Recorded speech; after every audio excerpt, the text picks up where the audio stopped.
লেবাননের দক্ষিণাঞ্চলে ইসরায়েলের ড্রোন হামলায় 2 বাংলাদেশি কর্মী নিহত হয়েছেন। দুইজনই সাতক্ষীরা জেলার বাসিন্দা। সোমবার স্থানীয় সময় দুপুরে এই হামলার ঘটনা ঘটে বলে নিশ্চিত করেছে লেবাননের বৈরুতে অবস্থিত বাংলাদেশ দূতাবাস। জানা যায়, গতকাল ওই এলাকায় ইসরায়েলি বাহিনী দফায় দফায় হামলা চালায়। নিহত বাংলাদেশিরা সেখানে কর্মরত ছিলেন।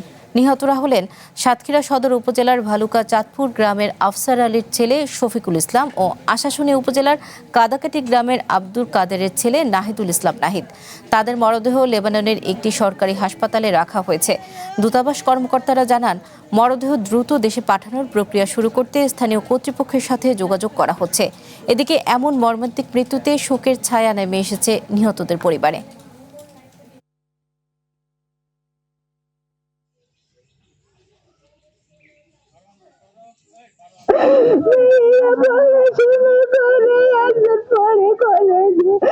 আমার সোনা চলে গেল, আমার কাজ হয়ে গেছে। আমি আমার সোনা বেরিয়েছে, তুমি এসে সেদিনটা আমার কাজ, আমি আমার সোনা আমার কাজ নিয়ে গেল।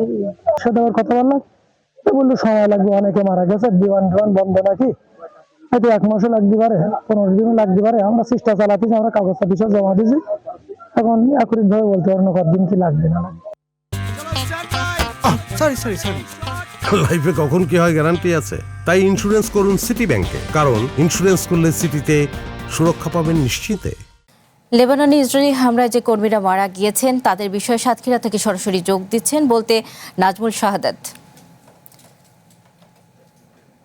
কবে নাগাদ মরদেহ দেশে আনা হবে, এ বিষয়ে প্রশাসনের পক্ষ থেকে কোনো ব্যবস্থা নেওয়া হয়েছে কিনা, এবং সাথে আরেকটু জানাবেন স্বজনরা কি বলছেন এই বিষয়ে।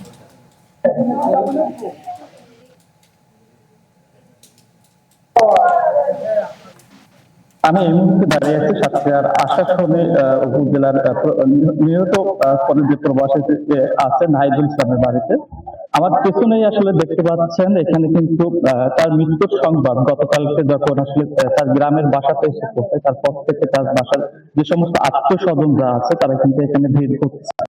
একই হামলায় আপনার শহীদুল ইসলাম নামে আরেক বাংলাদেশি নিহত হয়েছে। তার বাসা কিন্তু সাতক্ষীরা সদর উপজেলার ভালুকা চাঁদপুরে।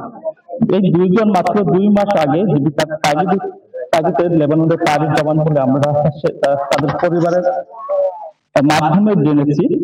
নাহিদুল ইসলামের কথা বললে, পরিবারের ঋণের বোঝা মাথায় নিয়েই বিদেশে যান তিনি। ঋণের চাপের কারণে পরিবারের সদস্যরা ঢাকায় চলে যান জীবিকার সন্ধানে। এই ঋণ পরিশোধ করতেই নিজের জীবন ঝুঁকি নিয়ে প্রবাস জীবন বেছে। অন্যদিকে শফিকুল ইসলামের গল্প একইভাবে কষ্টের।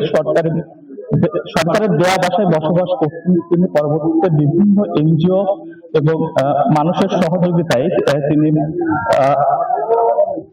ঋণ নিয়ে সেখানে একবার টাকা পাঠাতে পারছেন 40,000।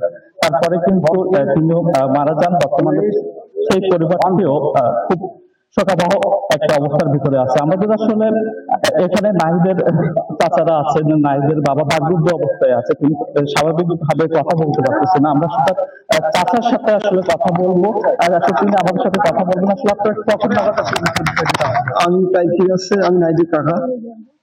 কালকে সন্ধ্যা 7টার দিকে সংবাদটা পাইছি, মোবাইল দিয়ে আসছে ওইখান থেকে, যে নাইজ আছে কি নেই, ওইখানে বিমান হামলা হয়েছে।